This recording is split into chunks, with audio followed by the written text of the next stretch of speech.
ಒಂದು ಕೊಡುಗೆಯನ್ನು ನೀಡಬೇಕು ದೇಶಕ್ಕೆ ಅಂತೇಳಿ ಓದಿ ತಮ್ಮ ಕಷ್ಟಪಟ್ಟು ರಾತ್ರಿ ಹಗಲು ಓದಿ ಈ ಒಂದು ನೀಟ್ ಎಕ್ಸಾಮ್ ಅನ್ನು ಬರೀತಾರೆ. ಇದರಲ್ಲಿ ಪಾಸ್ ಆದರೆ ಮಾತ್ರ ಅವರಿಗೆ ಜಾಬ್ ಸಿಗ್ತದೆ. ಆದರೆ ಇವತ್ತು ಪ್ರಶ್ನೆ ಪತ್ರಿಕೆಯನ್ನು ಸೋರಿಕೆ ಮಾಡಿ ಹಣ ಇಂತಂಥವ್ರಿಗೆ ಅದನ್ನು ಕೊಡುವ ಮುಖಾಂತರ 50 ಲಕ್ಷ 1 ಕೋಟಿ ಈ ರೀತಿ ಡಿಮ್ಯಾಂಡನ್ನು ಮಾಡಿ ಅವರಿಗೆ ಮಾರುವಂಥ ವ್ಯವಸ್ಥೆಯನ್ನು ಶಿಕ್ಷಣ ಸಚಿವರಾದಂಥ ಧರ್ಮೇಂದ್ರ ಪ್ರಧಾನ್ ಅವರು ಮತ್ತು ಅವರ ಟೀಮು ಮಾಡಿದೆ. ಆದ್ದರಿಂದ ಈ ದೇಶದಲ್ಲಿ ಇಂಥ ಭ್ರಷ್ಟಾಚಾರ ಮತ್ತು ಮಾಡುವಂಥ ಬಿಜೆಪಿ ಸರ್ಕಾರದ ಸಚಿವರಾದಂಥ ಧರ್ಮೇಂದ್ರ ಪ್ರಧಾನ್ ಅವರು ಈ ಸಂಪೂರ್ಣ ಜವಾಬ್ದಾರಿಯನ್ನು ಹೊತ್ತು ತಕ್ಷಣ ರಾಜೀನಾಮೆಯನ್ನು ಕೊಡಬೇಕು. ಈ ದೇಶದಲ್ಲಿ ನಾವು ಈಗಾಗಲೇ ಕಾಂಗ್ರೆಸ್ ಪಕ್ಷ ಮತ್ತು ವಿದ್ಯಾರ್ಥಿಗಳ ಸಂಘಟನೆಯಿಂದ ಈ ದೇಶದಲ್ಲಿ ಪ್ರತಿಭಟನೆಯನ್ನು ಮಾಡ್ತಾ ಇದ್ದಾರೆ. ಈ ಉಗ್ರವಾದ ಪ್ರತಿಭಟನೆಯನ್ನು ಕೈಗೊಳ್ಳುವಂಥ ಮುಂಚೆ ತಕ್ಷಣ ನೈತಿಕತೆಯನ್ನು ಹೊತ್ತು ರಾಜೀನಾಮೆಯನ್ನು ಕೊಡಬೇಕು. ಈ ರೀತಿ ಏನು ನೀಟ್ ಎಕ್ಸಾಮ್ನಲ್ಲಿ ಪ್ರಶ್ನೆ ಪತ್ರಿಕೆ ಸೋರಿಕೆ ಆಗಿದೆ ಅದನ್ನು ತಕ್ಷಣ ಸ್ಟಾಪ್ ಮಾಡಿ ಪುನಃ ಎಕ್ಸಾಮ್ ಬರಲಿಕ್ಕೆ ಅವಕಾಶವನ್ನು ಮಾಡಿಕೊಡುವಂಥ ವ್ಯವಸ್ಥೆಯನ್ನು ಕೇಂದ್ರ ಸರ್ಕಾರ ಮಾಡಬೇಕು. ಇಲ್ಲ ಅಂದರೆ ನಾವು ಮುಂದಿನ ದಿವಸದಲ್ಲಿ ಉಗ್ರವಾದಂಥ ಪ್ರತಿಭಟನೆಯನ್ನು ಹಮ್ಮಿಕೊಳ್ತೀವಿ.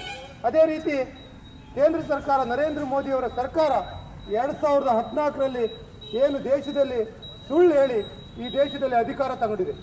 ನಾವು ಬೆಲೆ ಏರಿಕೆಯನ್ನು ಕಡಿಮೆ ಮಾಡಿ 2 ಲಕ್ಷ ಉದ್ಯೋಗವನ್ನು ಪ್ರತಿ ವರ್ಷ 2 ಕೋಟಿ ಉದ್ಯೋಗವನ್ನು ಕೊಡ್ತೇವೆ ಅಂತ ಹೇಳಿ ಇವತ್ತು ದೇಶದಲ್ಲಿ ಪೆಟ್ರೋಲ್ ಬೆಲೆಯನ್ನು ಕಡಿಮೆ ಮಾಡ್ತೀವಿ, ಸಿಲಿಂಡರ್ ಬೆಲೆಯನ್ನು ಕಡಿಮೆ ಮಾಡ್ತೀವಿ.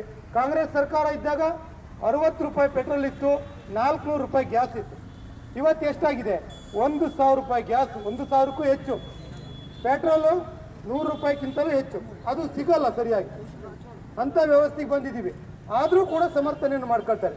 ಈ ದೇಶ 53 ಲಕ್ಷ ಕೋಟಿ ಸಾಲದಲ್ಲಿತ್ತು ಕಾಂಗ್ರೆಸ್ ಸರ್ಕಾರ ಅಧಿಕಾರಕ್ಕೆ ಇರಬೇಕಾದ್ರೆ. ಇವತ್ತು 153 ಲಕ್ಷ ಕೋಟಿ ಸರ್ಕಾರ, 253 ಲಕ್ಷ ಕೋಟಿ ಸಾಲ ಇದೆ.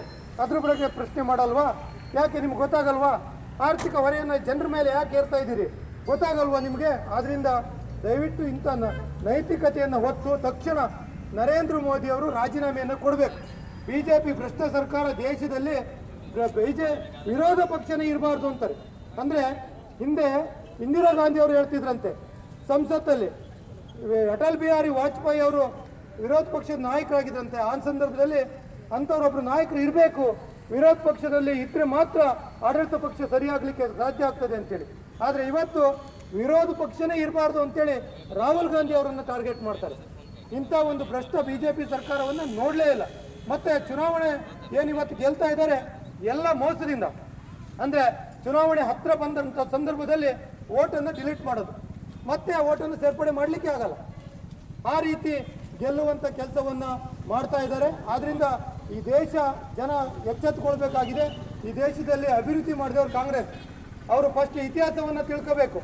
ಈ ದೇಶದಲ್ಲಿ ಮನೆ ಕಟ್ಟಿ ಗೃಹಪ್ರವೇಶ ಮಾಡಿ ಸುಂದರವಾಗಿ ಮನೆಯನ್ನು ಬಿಟ್ಟವರು ಕಾಂಗ್ರೆಸ್ನವರು, ಮನೆ ಹಾಳು ಮಾಡ್ತಾ ಇದ್ದವರು ಬಿಜೆಪಿಯವರು.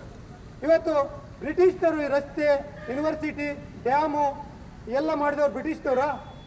ಕಾಂಗ್ರೆಸ್ ಪಕ್ಷ ಏನು ಇಲ್ಲದೆ ಈ ಬಿಜೆಪಿ ಈ ಬ್ರಿಟಿಷ್ನವರು ಈ ದೇಶವನ್ನು ಕಾಂಗ್ರೆಸ್ನವರಿಗೆ ಕೊಟ್ಟಾಗ ಜವಾಹರ್ಲಾಲ್ ನೆಹರು ಮೊದಲ ಪ್ರಧಾನಿ ಆದಾಗ ಈ ದೇಶದಲ್ಲಿ ಬೊಕ್ಕಸ ಖಾಲಿ.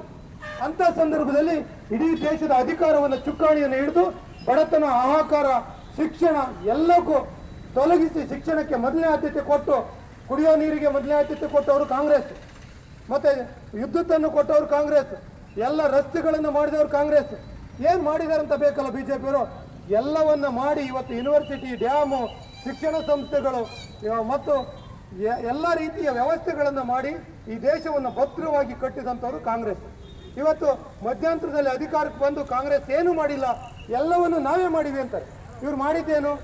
ಏರ್ಪೋರ್ಟನ್ನು ಮಾರಿದ್ರು, ರೈಲ್ವೆ ಸ್ಟೇಷನನ್ನು ಮಾರಿದ್ರು, BSNL ಮಾರಿದ್ರು, LIC ಮಾರಿದ್ರು. ಇನ್ನು ದೇಶ ಮಾರೋದೊಂದಿದೆ, ಬ್ಯಾಂಕ್ ಮಾರಿದ್ರು. ಎಲ್ಲ ಪ್ರೈವೇಟು ಹಣ ಇದ್ದಂಥವರಿಗೆ ಮತ್ತು ಅವರ ಅದಾನಿ ಅಂಬಾನಿಗಳಿಗೆ ಈ ದೇಶವನ್ನು ಮಾರ್ತಾ ಇದ್ದಾರೆ. ಮುಂದೊಂದು ದಿವಸ ಈ ದೇಶದ ಪ್ರಧಾನಿ ಅಥವಾ ಅಧ್ಯಕ್ಷ ಅಂದಾನಿ ಅಂಬಾನಿ ಆದರೂ ಹೇಳಲಿಕ್ಕೆ ಆಶ್ಚರ್ಯ ಇಲ್ಲ. ಯಾಕಂದರೆ ಆ ರೀತಿ ಈ ದೇಶವನ್ನು ಶ್ರೀಮಂತರ ಕೈ ಕೊಡುವಂಥ ಹುನ್ನಾರ ಈ ಬಿಜೆಪಿ ಸರ್ಕಾರ ಮಾಡ್ತಾ ಇದೆ. ಆದ್ದರಿಂದ ಎಚ್ಚೆತ್ತುಕೊಳ್ಬೇಕಾಗಿದೆ. ಯುವ ಜನತೆ ಮುಂದೆ ಬರಬೇಕಾಗಿದೆ. ಈ ದೇಶದ ಪ್ರತಿಯೊಂದು ಹಳ್ಳಿಗಳಲ್ಲೂ ಕೂಡ ಬಿಜೆಪಿ ಮಾಡುವಂಥ ಭ್ರಷ್ಟಾಚಾರವನ್ನು ಬಯಲಿಗೆಳುವಂಥ ಕೆಲಸವನ್ನು ನಾವು ಮಾಡಬೇಕಾಗಿದೆ. ಸುಮ್ಮನೆ ಇದ್ದರೆ ಇಡೀ ದೇಶವನ್ನು ಮುಳುಗಿಸಿ ಅವರು ಶ್ರೀಮಂತರ ಕೈ ಕೊಟ್ಟು ಮತ್ತೆ ನಾವೆಲ್ಲ ಜೀತದಾಳಾಗಬೇಕಾಗುತ್ತೆ. ಆ ರೀತಿ ಬದುಕನ್ನು ಬಡವರ ಬದುಕನ್ನು ನಾಶ ಮಾಡುವಂಥ ಕೆಲಸವನ್ನು BJP ಸರ್ಕಾರ ಮಾಡ್ತಾ ಇದೆ. ನೀವು ಒಂದಾದ್ರೂ ಒಳ್ಳೆ ಕೆಲಸ ಮಾಡಿ.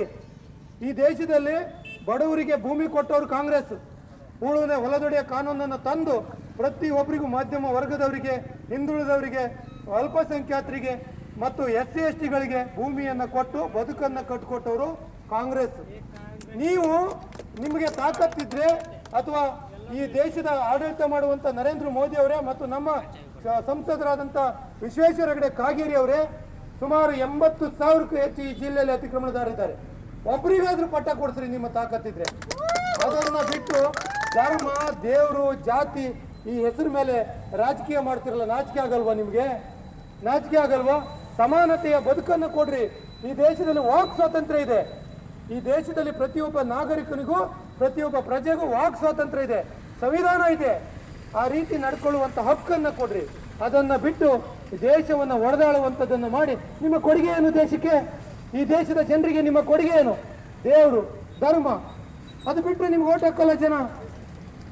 ಏನು ಮಾಡೋಕ್ಕೆ ಸಾಧ್ಯ ಇದೆ? ರಸ್ತೆ ಮಾಡಿದ್ದೀವಿ ಅಂತ ಹೇಳ್ತೀರಾ, ಜನರಿಗೆ ನೀರನ್ನು ಕೊಟ್ಟಿದ್ದೀವಿ ಅಂತ ಹೇಳ್ತೀರಾ, ಅನ್ನ ಕೊಟ್ಟಿದ್ದೀವಿ ಅಂತ ಹೇಳ್ತೀರಾ. ಏನು ಕೊಟ್ಟಿದ್ದೀರಿ? GST ತಂದು ಪ್ರತಿಯೊಬ್ಬರು ಬದುಕನ್ನು ಹಾಳು ಮಾಡ್ತಾ ಇದ್ದೀರಿ. ಮೊಸರು, ಮಜ್ಜಿಗೆ, ಉಪ್ಪು ಮೇಲೆ GST. ನಾವೆಲ್ಲರೂ ಒಂದೊಟ್ಟು ಹಾಲು ಕುಡಿದ್ರು GST ಕೊಟ್ಟು ಬರಬೇಕು.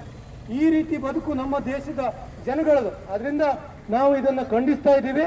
ಇವತ್ತು ಸಂಪೂರ್ಣ ನೀತಿ ಎಕ್ಸಾಮನ್ನು ಹೊಣೆಯನ್ನು ಹೊತ್ಕೊಂಡು ಭ್ರಷ್ಟಾಚಾರ ಏನಾಗಿದೆ, ಪ್ರಶ್ನೆ ಪತ್ರಿಕೆ ಏನು ಸೋರಿಕೆ ಆಗಿದೆ, ಅದು ಸಂಪೂರ್ಣ ಹೊಣೆಯನ್ನು ಹೊತ್ಕೊಂಡು ಧರ್ಮೇಂದ್ರ ಪ್ರಧಾನ್ ಅವರು ಮರ್ಯಾದೆ ಇದ್ದರೆ ರಾಜೀನಾಮೆಯನ್ನು ಕೊಡಬೇಕು. ಈಗ ಇಲ್ಲಾಂದರೆ ನಾವು ಇನ್ನೂ ಉಗ್ರವಾದಂಥ ಪ್ರತಿಭಟನೆಯನ್ನು ಮಾಡಬೇಕಾಗುತ್ತೆ ಮುಂದಿನ ದಿವಸದಲ್ಲಿ. ಮತ್ತು ಬೆಲೆ ಏರಿಕೆಯನ್ನು ತಕ್ಷಣ ಕಡಿಮೆ ಮಾಡಬೇಕು. ನೀವೇ ಹೇಳಿರೋದು, ಕಾಂಗ್ರೆಸ್ ಸರ್ಕಾರ 60 ರೂಪಾಯಿ, ಕಾಂಗ್ರೆಸ್ ಸರ್ಕಾರ 60 ರೂಪಾಯಿಯನ್ನು ಮಾಡಿದೆ, ಜಾಸ್ತಿ ಮಾಡಿಬಿಟ್ಟಿದ್ದಾರೆ. 400 ರೂಪಾಯಿ ಸಿಲಿಂಡರ್ ಮಾಡಿದ್ದಾರೆ. ನಾವು ಕಡಿಮೆ ಮಾಡ್ತೀವಿ ಅಂತೇಳಿ ನಿಮ್ಮ ಬಾಯಲ್ಲೇ ಅಲ್ವಾ ಹೇಳಿದ್ದು ನೀವು? ಇವತ್ತು 1000 ರೂಪಾಯಿ ಆಗಿದೆ. ಮರ್ಯಾದೆ, ಮಾನ ಏನಾದರೂ ಇದ್ದರೆ ನೀವು ತಕ್ಷಣ ಕಡಿಮೆ ಮಾಡಿ ಜನರಿಗೆ